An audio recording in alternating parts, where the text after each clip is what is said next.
Hello, everyone, and welcome to a special podcast once again for the LA Complex, episode 2, which aired tonight. Another great episode. If you listened to the first podcast, I wasn't exactly sure what to think of the show. I liked it. It's hard to really judge a show based on just the first episode, and now that we have 2 episodes in, I think it's safe to say that this definitely is, a good show, and just because I am such a huge supporter of Epitome and Degrassi and Instant Star and everything they've done does not mean I'm necessarily going to, say I love the show just because. I truly think that this is a great show and it has a lot of potential, and I'm hoping that it will find an American audience, and I'm hoping that they're going to be able to make more seasons and more episodes so that people can really get in to these characters. One of the interesting things I found in tonight's episode was another instance of censoring. The first episode had some nudity censored 2 times. Tonight's episode,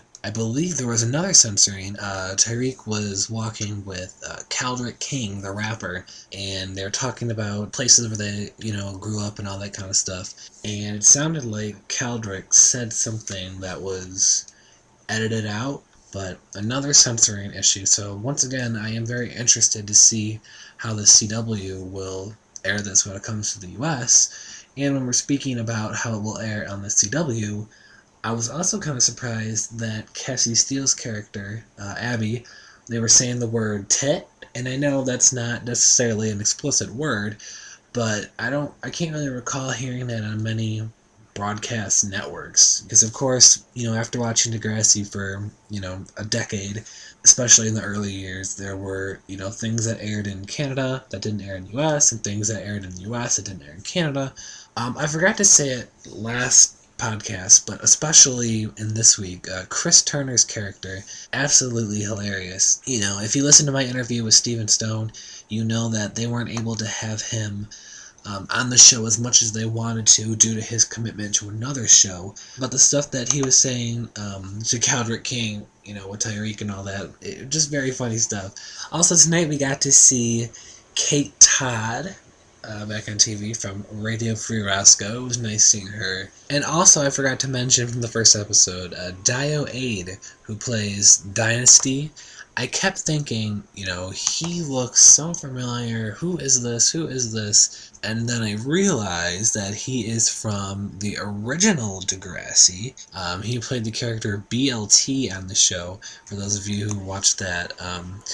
Yeah, so I was like, that's really cool, to see him back. I mean, that was back in the late 80s, so, he hasn't really done much since then. I mean, a handful of guesting episodes and stuff, so it's really cool to see him, in a regular role and everything. And now the big, shocking ending of episode 2 was that Caldrick King, well, we don't know if he's gay, but he and Tyreek were kissing at Caldrick's house. Right, there was a scene a couple minutes before it actually happened, and I just kept thinking, where is this moment Steven Stone was talking about? What is it? Did I miss it? Did I miss it?